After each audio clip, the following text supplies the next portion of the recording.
Okay, so here's my question. Here is LED heatsink fan, all 4 wires. Over here to the project box. They go in, just a hole there, not that great looking, I'm going to fix that later. Here's the potentiometer. I have it reversed right now. When I actually get it soldered around, I'm going to switch it again.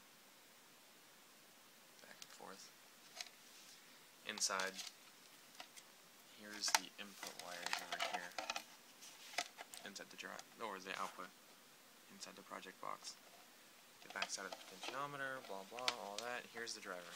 And here's where we come to my question. I'll pull it out of the box so it's easier to see.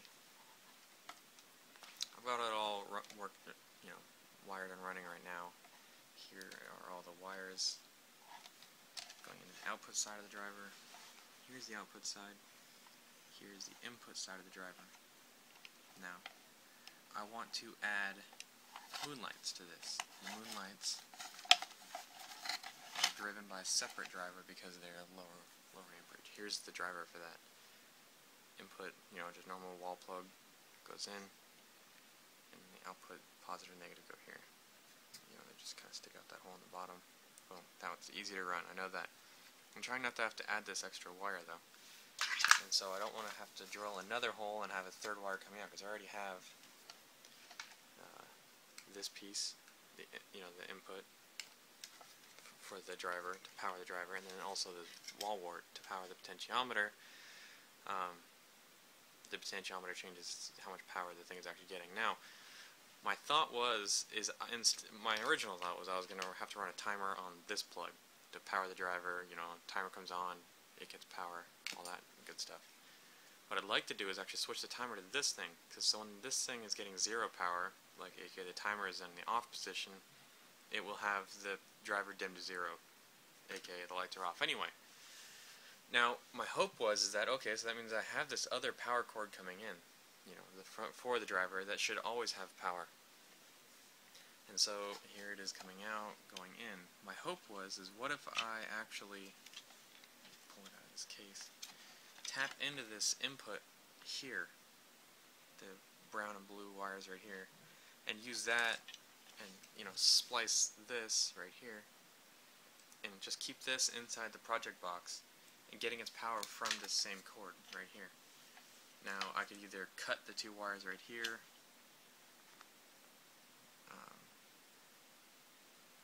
as they come in, but before they actually get to the driver, or what I was also thinking, I don't know how well you can do this and how well you can see this, but just solder onto the back, the brown right here, the blue right here, and then just kind of have them, as you see when it comes in, I could have it coming out of this little hole right here, this gap, come out, drill a hole into the top portion of this, and then have the 2 wires coming out of here, inside of the project box, powering this driver, and then having the outputs come out the same hole.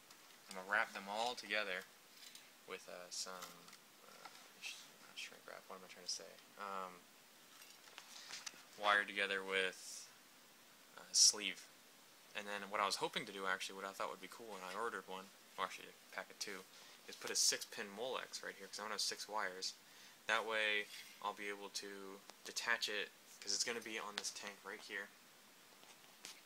And I'm going to have all the wiring going into the base of the tank, going to the base underneath the black part, and then coming up this arm, and then being right in here inside this arm. I was thinking it'd be cool to have the Molex like right here, so you could just unplug the Molex, lift the arm up out of the way, and the Molex input would still be here, and you could take this whole, here's the complete box it'll sit in, take this whole box out with the LED in it, just set it off to the side while you're working the tank to keep all the electronics away from the away from the water, and then you'd be able to just set it back in the hole, drop this down, plug the Molex in, and boom, you'd have power. Here, I'll show you the box because I know I've talked to you about it. So here it is. I've completed everything except for I want to add some little spacers here to rise it up off the top. See right now it sits flush, and I'd like for it to sit just a little bit higher than flush because I figure it'll give a little better ventilation, and also, as you can see here, it drops inside of the tank some, which I'm not sure that I really wanted to do that. It might be visible. So if I were to raise it to where it's just basically even with the top of the tank, it wouldn't be visible ever, and it would give better lighting.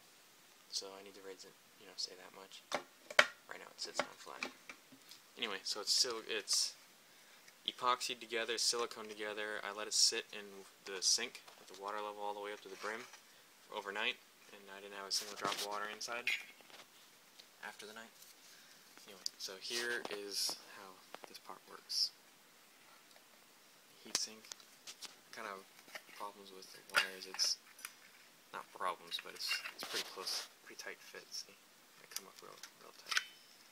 Have this all wired together. Boom. This whole thing goes into here. Like I said, the wires are going to be much better looking. And yeah, it all just plugs in. I don't have it wired up right now or powered. But so those are my questions. Not so much questions, ideas for the Molex. Question though for tapping this power here.